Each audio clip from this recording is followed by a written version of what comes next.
Hello, my name is Adrian, and welcome to the latest chapter of Analytical Story Battle. Last time, Green Arrow faced off against Daredevil, and if you missed it, you can click on the little note card above or in the link in the description below. In case you're new to this series, we take a look at two heroes or villains and see what would happen if they would face off against each other. This week, we're taking a look at CW's Green Arrow and Captain America from the Marvel Cinematic Universe. I've already analyzed their fighting styles extensively, and if you'd like to see that video and find out just how many they know, that link is also available in the description below.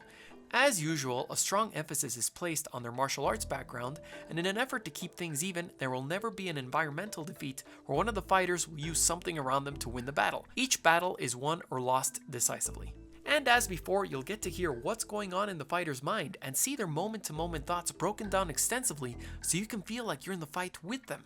Without further ado, it's time for another experimental educational battle, a what-if scenario to determine who would win in a hand-to-hand fight. CW's Arrow or MCU's Captain America? Taking Daredevil to Batman was the right choice. The two shared several similar viewpoints, and Daredevil was more than willing to tell Batman everything he knew in an effort to solve what is going on with this time-space continuum shift. Unfortunately, shortly after they spoke, Daredevil went into shock. Alfred sedated him, and he is currently under medical surveillance by the latest equipment Wayne Tech has to offer. Batman is hard at work at the Batcave, trying to figure out what is going on, and asked me to guard the premises in case any unwanted visitors arrived.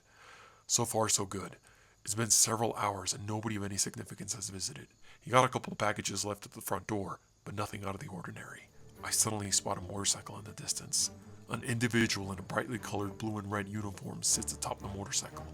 I severely doubt he's a UPS guy. He arrives at the gates about 20 seconds later and rings the doorbell. I maintain position, but I'm sufficiently close to hear the conversation. "Is Mr. Wayne home?" the soldier says. Wait a minute. Does this guy know Batman's identity?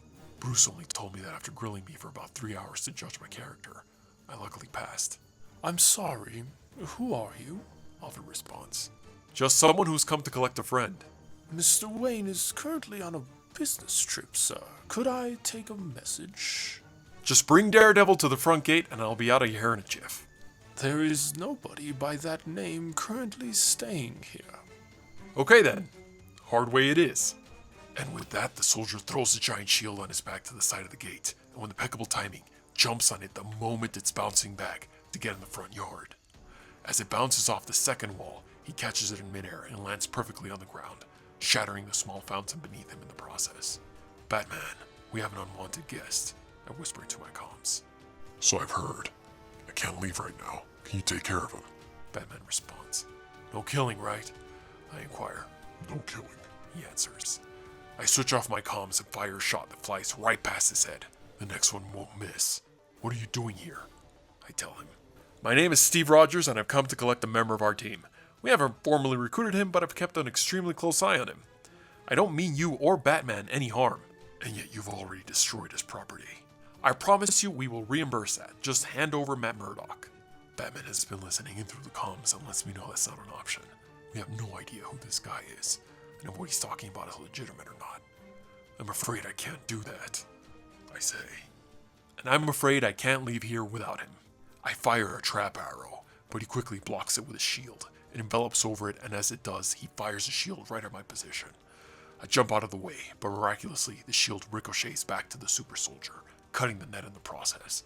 He tosses it once again, and I narrowly avoid it by jumping out of the way. But this time, the second ricochet grazes my ankle, causing me to lose my balance for just a second. He throws it one more time in my chest, and as I've seen this damn thing move like a possessed artifact, I duck at the last second, letting it fly by and encrust itself into the wall. I reach for another arrow, and realize that my quiver got stuck in the tree above. Guess it's time for a good old-fashioned brawl. He flies in with a jump spin back kick, which I do manage to avoid, followed by an insanely quick spin hook kick, which barely nicks my shoulder. But with that small impact, I feel like I've been hit full force by an average man. I truly can't afford for him to land a direct hit. His strength seems highly proportioned to his body size, and judging by the way he effortlessly threw those two kicks, he is highly trained in Taekwondo. I decide to let him to continue being on the offensive, since my Hapkido training will undoubtedly come in handy in order to counterattack his kicks. As expected, he follows up with rapid-fire roundhouses, and although I'm blocking them, my forearms feel like they're being hit by a sack of bricks. He finally throws the push kick I had been waiting for, and I trap it and go in for the elbow strike using my bow. He backflips out of the hold before I land the impact and jumps in with a strong right hook, which I deflect at the very last second by trapping it and counterattacking with a quick knife hand strike to the mastoid muscles. He feels the hit, but is surprisingly able to absorb it almost instantly, responding with 2 rapid-fire punches to my gut, and a second later, he takes away my bow. He is incredibly strong, and even though my suit is made of high-density Kevlar, I feel like I'm being pelted by shotgun rounds. Perhaps if I would take the fight to the ground, things would turn in my favor. I run at him and pretend like I'm going to throw a jumping roundhouse. As he steps back to avoid it, I turn in the air with my other leg and bring him down in a move combining my knowledge in capoeira and sombo. It works, and I successfully pin him down on the ground. But to my horror, the man twists and turns in just the right manner to avoid my hold, and is about to go for the armbar. I narrowly deflect the deadly move by rolling over my arm, unfortunately giving him my back in the process, and he goes for the choke. I pop off the canary call device, and he lets go immediately, covering his ears in pain. I roll out of the hold, and in a moment of blinding speed, he snatches the device and crushes it with his bare hands. His strength is unimaginable. With the remains of the device still in his hand, he clocks me right across the jaw. I feel one of my teeth becoming dislodged, and I pray that I'll be able to have it put back later. He follows up with a strong axe kick right on my shoulder, crushing my clavicle in the process. I'm in tremendous pain, and I can no longer fight back. Batman, I'm sorry. I failed. I barely managed to say into my comms. No, Oliver, you haven't. You gave me all the time I needed to finish what I was doing here, and he just picked a fight with his worst nightmare. As I lie on the ground, the man who calls himself Steve Rogers comes up to me and offers me his hand. I'm sorry I did that. You will receive the best medical care in the universe, and I do mean universe, upon my return. I just need to get to my friend. I begrudgingly take this man's hand as he props me up against a tree. He retrieves a small bandage around his pocket and wraps it around my injury, putting my arm in a sling as well. I wish I could crush him, but I can barely hold myself up at the moment. I don't think Batman knows what he's getting into. As a man push kicks the front door into oblivion and retrieves his shield, I speak into my comms again. He's strong, Bruce. You have no idea. I don't think you've ever gone up against someone like him.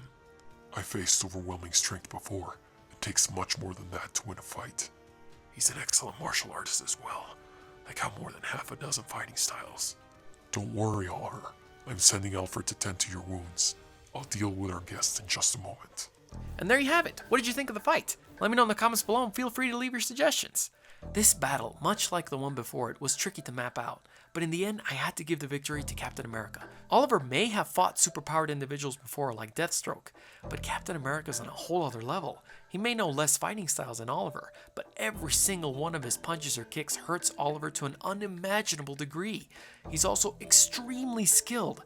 He's a man who took out a dozen men in an elevator, one of which he was able to lift up and slam into the ceiling without any effort.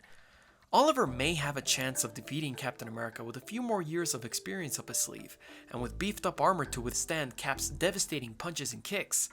But as it stands, MCU's Captain America defeats CW's Arrow.